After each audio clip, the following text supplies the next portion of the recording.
ఏ పాటి వాళ్ళం చెప్పండి? ఏ పాటి వాళ్ళం? స్వామి గుర్తిస్తే విఐపీలం, వెరీ ఇంపార్టెంట్ పర్సన్. ఆయన గుర్తించకపోయినా విఐపీలమే, వెరీ ఇన్సిగ్నిఫికెంట్ పర్సన్. ఎవడైతే రండి సార్ అన్నాడో ఆయన గుర్తించకపోతే పొండి సార్ అనడానికి కూడా సిద్ధం. యమదూతలు వారే, విష్ణుదూతలు కూడా వారే, అస్మత్ సేవాదళం. అంచేత మనకేదో అనుకోకూడదు. వారి చూపే నేను ప్రజ్ఞ అబ్బో అని కూడా ఏమీ లేదు. నిజంగా నా మాట నమ్మండి, నమ్మపోండి, నా గుండె చప్పుడు కంటే ఎక్కువ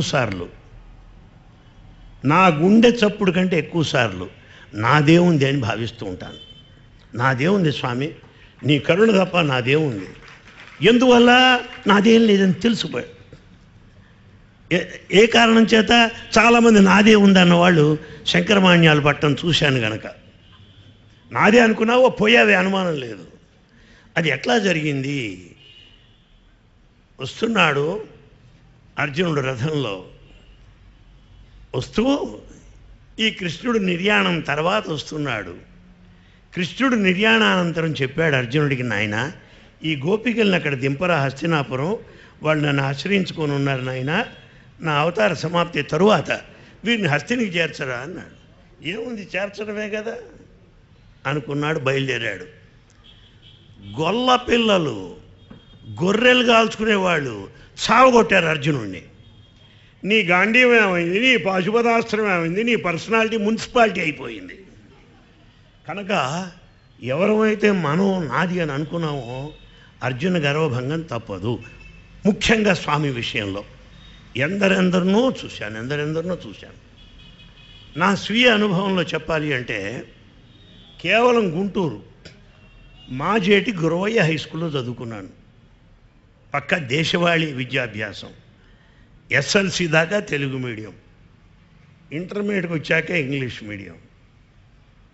అలాంటి వాడిని తీసుకెళ్ళి ప్రపంచం అంతా ఇంగ్లీష్లో ట్రాన్స్లేట్ చేయించేట్టు వినిపించిన సాయి వాణి ఘనత తప్ప నా బాణి కాదని మీకు తెలియజేస్తాను. ఒక చీపురు పుల్లైనా సరే అట్లా నిలబెట్టగలడు స్వామి. అది నా సామర్థ్యం నుండి పాపం అమాయకులు మెంటల్ హాస్పిటల్ నుంచి వచ్చారు కాబోలు అనుకుంటాం. చాలామంది నా గురించి నువ్వు అంతవాడు అన్నప్పుడు ఆహా అనుకుంటాను నేను, నా సరుకు నాకు తెలుసు కనుక. రెండవ వంశము గుంటూరులో ఉండగా 26 సంవత్సరములు ఆంధ్ర క్రైస్తవ కళాశాల బాటనీలో పనిచేశాను లెక్చరర్గాను. 26 సంవత్సరాలు సైకిల్ మీద తిరుగుతుండేవాడిని, బ్రిడ్జ్ మీద అప్ అండ్ డౌన్. ఇది కాక ఇంట్లో ఆశ్రమం, పాఠాలు చెప్పడం, ట్యూటోరియల్ కాలేజీలు, చాలా బిజీ స్టార్గా ఉండేవాడిని ఆ రోజుల్లో. ఇప్పుడు వెళ్ళినా అంతే ఉంది, నాకు ఆ విలువ తెలుసు, నాకు ఆ సంగతి. అలా తిరుగుతుండేవాడిని, చెప్తుండేవాడిని. అలాంటి వాడిని 35 దేశాలు తిప్పాడరా అంటే అది సాయి అంటే, అనిల్ కుమార్ కాదు. అందువల్ల సాధించిన ప్రతి కార్యము కూడా ప్రధానులు భగవాన్ శ్రీ సత్యసాయిబాబా నాది అని కలలో కూడా ఈ జన్మకు అనుకోను. నాకు మళ్ళీ జన్మ లేదు అనుకునేంత గొప్పవాణి కాదు. ఎందువల్ల? జన్మ లేదని అనుకోను. ఎందువల్ల? ఓ చిన్న కోరికన్నా మళ్ళీ పుడతాట. నాకు కాఫీ పైన ఉన్నది, ఊరగాయల పైన ఉంది, జన్మ రాదు నాకు అనుకుంటే ఎట్లా? పక్కా గ్యాస్ అనమాట. నేను అట్లా అనుకోను. త్రయీ బృందావనం ఉంది బెంగళూరులో. ఆ త్రయీ బృందావనంలో అందరూ పెద్దలంతా ఉన్నారు. పెద్దలు ఉన్న అతిరథులు, మహారథులు, వాళ్ళ పేర్లు చెప్పకపోవడం మంచిది. వాళ్ళందరూ ముందు అడిగారు, స్వామి అనిల్ కుమార్ కోరుకోవయ్యా నీకు ఇస్తా అన్నారు. నాకేం వద్దు స్వామి అన్నాను.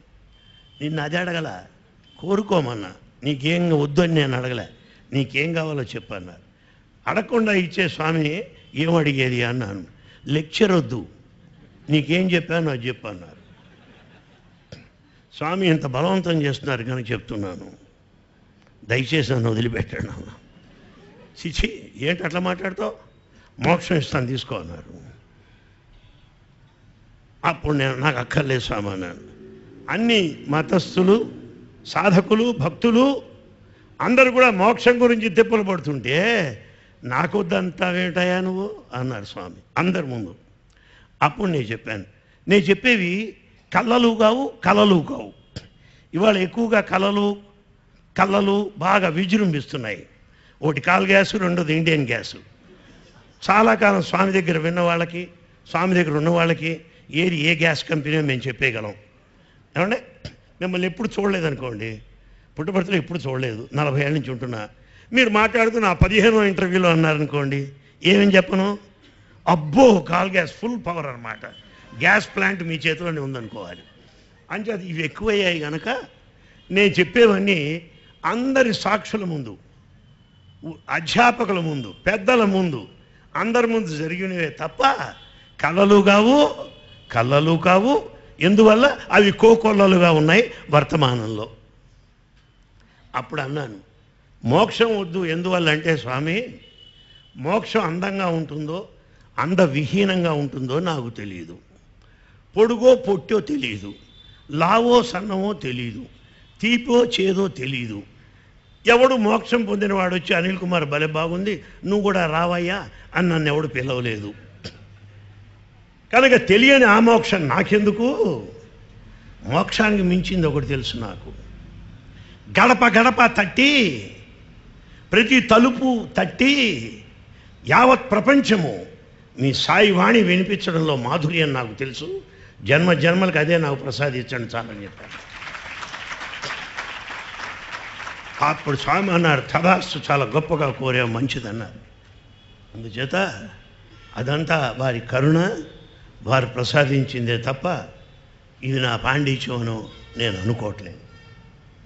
ముఖ్యంగా స్వామికి సంబంధించిన విషయాలు మీకు చెప్పాలనుకుంటున్నాను. అవే చెప్తాను నేను ఎక్కడికి వెళ్ళినా. ఎందువల్ల అది కూడా చెప్తాను మీకు. బిషప్ అరుళయ్య ఉపన్యాసం అన్నారనుకోండి, ఆ బిషప్ అరుళయ్య భగవద్గీత పైన మాట్లాడతాడా? కాదు. ఒక మౌల్వీ మసీదు నుంచి పిలుస్తాం, ఆయన భాగవతం పైన మాట్లాడా? కాదు. అనిల్ కుమార్ కూడా సాయిబాబా గురించి మాట్లాడు, మరొకటి కాదు. అది నా కృత నిశ్చయం. ఎంచేత జీవితం అంతా అక్కడే గడిపాను, ఆయనకే ధారపోశాను, అన్ని రకాలు అయిపోయాయి, ఆయనే తట్టుకొని నెట్టుకొని వెళ్ళేట్టుగా రక్షించాడు. దాని గురించే చెప్పాలి. నేను మరొకటి చెప్పిన జనాలకి నచ్చదు, నాకు అంగీకార యోగ్యం కాదు. అది వారితో సన్నిహితమైనటువంటి విషయాలు, పుస్తకాల్లో లేనటువంటివి, సర్వుల సన్నిధానంలో జరిగినవి చెప్తాను. మాటికి ఆ మాట అంటున్నాను. ఎందువల్లంటే ఈనాటి ప్రవృత్తి మీకు తెలుసు కనుక. ఒక సందర్భంలో బెంగళూరులో కార్డియోథొరాసిక్ సర్జన్స్ కాన్ఫరెన్స్ జరిగింది. ఆ కార్డియోథొరాసిక్ సర్జన్స్ కాన్ఫరెన్స్ ఇంటర్నేషనల్, అది చూడటానికి అందరూ పాల్గొనడానికి చాలామంది వచ్చారు. స్వామి మొదటి రోజు ప్రసంగించారు. రెండో రోజు ప్రసంగంలో కొంతమంది డాక్టర్లని మాట్లాడమన్నారు. అందులో డాక్టర్ ఇటలీ నుంచి వచ్చిన వాడు ఉపన్యాసంలో ఒక మాట అన్నాడు, స్వామి నేను ఇటలీ నుంచి వచ్చా, పోప్కి పర్సనల్ డాక్టర్ నేను పుట్టపర్తికి ఎందుకు వచ్చానంటే ఇక్కడ కాన్ఫరెన్స్ జరుగుతుందని వచ్చాను. కానీ నిన్న సాయంకాలం జరిగిన అనుభవం నన్ను పూర్తిగా మార్చివేసింది అన్నాడు. ఏమిటి అనుభవం ఆయన చెప్పుకొచ్చాడు. ఎక్కడ ఇది? ఆడిటోరియంలో 1000 మంది సమక్షంలో జరిగింది. అది ఏమన్నాడు ఆయన, క్యాథలిక్స్ మన వైపు వీర వైష్ణవ భక్తులు, వాడు త్రికాల స్నానాలు, త్రికాల సంధ్యలు ఇలాంటివన్నీ క్యాథలిక్స్కి ఉన్నాయి. ఇంత జపం, ఇంత వ్యవహారం. నేను సాయంకాలం రాగానే నా రూమ్లో కూర్చొని తలుపు గడియేసి ఎవరు డిస్టర్బ్ చేయకుండా నేనేమో మోకరిల్లి క్రీస్తుని సన్నుతిస్తున్నాను. ఆ సమయంలో ఎవరో చెయ్యి నా భుజం మీద వేసినట్టు అనిపించింది. ఏమిటి వెనక్కి చూస్తే సత్యసాయిబాబా వారు నుంచున్నారు. స్వామి మీరే ఎక్కడికి వచ్చారు? తలుపు గడియేశాని, ఎట్లా వచ్చారని అడిగాడు.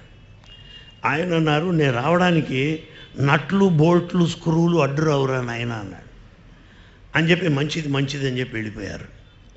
ఈయన ఈ విషయం చెప్తూ, జాగ్రత్తగా వినండి, ఇవన్నీ ఊరికే కథలు చెప్పడానికి రావటంలే, ఇవన్నీ సందేశాత్మక వివరణలు మాత్రమే.